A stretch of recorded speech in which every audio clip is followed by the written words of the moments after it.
उत्तर प्रदेश में आगामी विधानसभा चुनाव को मद्देनजर रखते हुए कई राजनीतिक दल एकजुट होते हुए दिखाई दे रहे हैं। इंडिया अलायंस जहां एक और कोशिशों में जुटा है कि कैसे भी करके उनका गठबंधन और भी ज्यादा मजबूत हो जाए। ऐसे में संकेत मिले हैं कि कांग्रेस चाहती है कि बहुजन समाज पार्टी उनके साथ जुड़ जाए। वहीं दूसरी ही तरफ AIMIM की तरफ से बसपा को खुला ऑफर दिया जा चुका है। वहीं इस बीच एक और बड़ा संकेत ये मिला कि आजाद समाज पार्टी के राष्ट्रीय अध्यक्ष चंद्रशेखर आजाद ने हाल ही में जिस तरह से मुलाकात की है स्वामी प्रसाद मौर्य से, जिसके बाद से ये संकेत मिल रहा है कि कहीं दोनों ही नेता साथ ना आ जाएं। और इस दौरान अब दावे खड़े होते हुए नजर आ रहे हैं AIMIM के प्रमुख असदुद्दीन ओवैसी को लेकर भी। राजनीतिक ताना बाना बुना जाने लगा है। बीजेपी की अगुवाई वाले एनडीए और सपा के नेतृत्व वाले इंडिया ब्लॉक के बीच सिमटते दो ध्रुवीय चुनाव को त्रिकोणीय बनाने के लिए तीसरे मोर्चे यानी कि थर्ड फ्रंट के गठन की कवायद अब शुरू हो चुकी है। सूबे में थर्ड फ्रंट बनाने के मद्देनजर स्वामी प्रसाद मौर्य और चंद्रशेखर आजाद ने बुधवार को लखनऊ में मुलाकात की और ये मुलाकात तकरीबन 1 घंटे तक चली। 2024 के लोकसभा चुनाव में स्वामी प्रसाद मौर्य, चंद्रशेखर आजाद और असदुद्दीन ओवैसी ने मिलकर किस्मत को अपनाया था।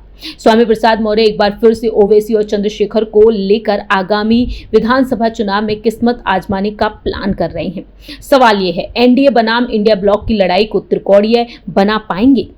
यूपी में तीसरे मोर्चे का गठन हो पाएगा और इसी के तहत उन्होंने अपनी पार्टी बनाई। पिछले साल 9 छोटे छोटे दलों को मिलाकर एक तीसरे मोर्चे का गठन किया, जिसे लोक मोर्चे का नाम दिया गया। अब चुनावी हलचल के साथ स्वामी प्रसाद मौर्य अपने मोर्चे के तीसरे दायरे को बढ़ाकर तीसरी ताकत बढ़ाना चाहते हैं और इस रणनीति के तहत आजाद समाज पार्टी के मुखिया और नगीना से सांसद चंद्रशेखर आजाद से उनकी मुलाकात हुई। यूपी में पूरे दमखम के साथ चंद्रशेखर आजाद ने चुनाव लड़ा। नगीना सीट से वह सांसद बने और अब वह यूपी में एक बार फिर से चुनाव लड़ना चाहते हैं। सपा से गठबंधन को लेकर बेचैन है, पर अखिलेश यादव ने कोई खास तवज्जो नहीं दिया। ऐसे में चंद्रशेखर आजाद एक नए विकल्प की तलाश में जुट चुके हैं।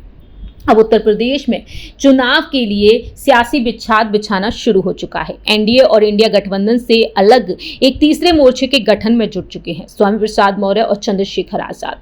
कहा जा रहा है कि AIMIM के नेता असदुद्दीन ओवैसी को लेकर तीसरा मोर्चा बना सकते हैं और ये तीनों नेता पहले भी मिलकर चुनाव लड़ चुके हैं।